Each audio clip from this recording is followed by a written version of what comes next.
ગુજરાતભરમાં ભારે ગરમીનો માહોલ। ગરમીના પોકાર વચ્ચે પૂર્વ ધારાસભ્ય ધીરુભાઈ ગજેરા દ્વારા મુખ્યમંત્રીને પત્ર લખવામાં આવ્યો। ગરમીમાં પ્રજાને સિટી વિસ્તારમાં આરોગ્ય માટે જોખમરૂપ છે હેલ્મેટ। શહેરીજનોને ગરમીમાં હેલ્મેટમાંથી રાહત આપવા બાબતે પત્ર લખાયો। બપોરના સમયમાં 40 થી 45 ડિગ્રી તાપમાનમાં કોઈપણ ભાગમાં જવું હોય તો 300 થી 400 મીટરના અંતે સિગ્નલ પાસ કરવા પડે છે અને આ ગરમીમાં પ્રજા માટે જોખમ છે। ગરમીમાં હેલ્મેટમાં વધુ મુશ્કેલી ઊભી થાય છે। જી સર, મેં પત્ર એક લખ્યો છે આજે।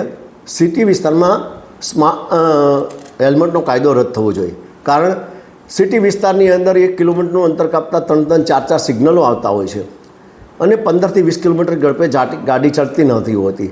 આટલો ટ્રાફિકનો બોઝ હોય છે શહેરની વિસ્તારની અંદર, અને એમની અંદર હેલ્મેટ આ ગરમીની અંદર એક મોટું બોજાર અને લોકોના આરોગ્યની સાથે મોટો ભયંકર નુકસાનકારક છે, જેથી કરીને આ કાયદાનો વિરોધ કર્યો છે।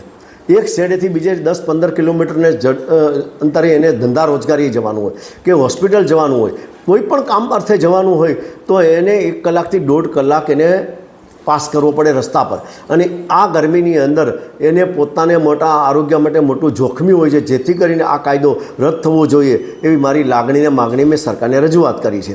કારણ કે આ હેલ્મેટના કાયદાથી આજે પ્રજા લૂંટાઈ રહી છે। પહેલાં પ્રથમ તો મતલબમાં કંપનીઓ ખૂબ નફો કરી લીધો, 500નો હેલ્મેટ 1500માં વેચ્યો। બીજા નંબરની અંદર કરોડો રૂપિયાનો દંડ સરકારે ઉઘરાવ્યો। ગરીબ અને મધ્યમ વર્ગની સરકાર પ્રજા લૂંટાણી।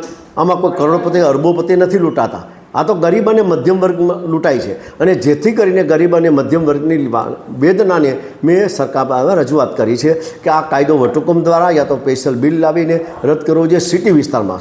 હાઈવે પર ભલે હોય, હાઈવે પરનો હું આગ્રહી છું, હાઈવે ઉપર તમે, કારણ કે ત્યાં 4 રસ્તા 25 થી 40 કિલોમીટર પછી આવતા હોય, ત્યારબાદ ત્યાં સ્પીડી ગાડી ચાલતી હોય, અને સિટી વિસ્તારમાં તો 1 કિલોમીટર 4 સિગ્નલ આવતા હોય છે, અને સિગ્નલ ક્રોસ કરતા એમને દમ નીકળી જાય। તમે સિટી વિસ્તારનો ટ્રાફિક બતાવો, ભાગલપુરનો બતાવો, તમે કોઈ પણ સુરત શહેરના 4 રસ્તા પર સિટી ટ્રાફિક બતાવો તો ખ્યાલ આવે કે આ હેલ્મેટના કાયદાથી લોકોને કેટલું નુકસાન છે। બીજા નંબરમાં ગમે ત્યાં માર્કેટમાં જાય, હોસ્પિટલ જાય, સ્કૂલે જાય, હેલ્મેટ ચોરાઈ જાય તો શું? હેલ્મેટ ચોરાઈ જાય એને નવો હેલ્મેટ લેવો પડે, કાં પોલીસ દ્વારા દંડાય। આ પરિસ્થિતિની અંદર ગરીબ અને મધ્યમ વર્ગના ખિસ્સા ખાલી થઈ ગયા છે, જેથી કરીને મેં આ રજૂઆત કરી છે। આભાર। વંદે માતરમ।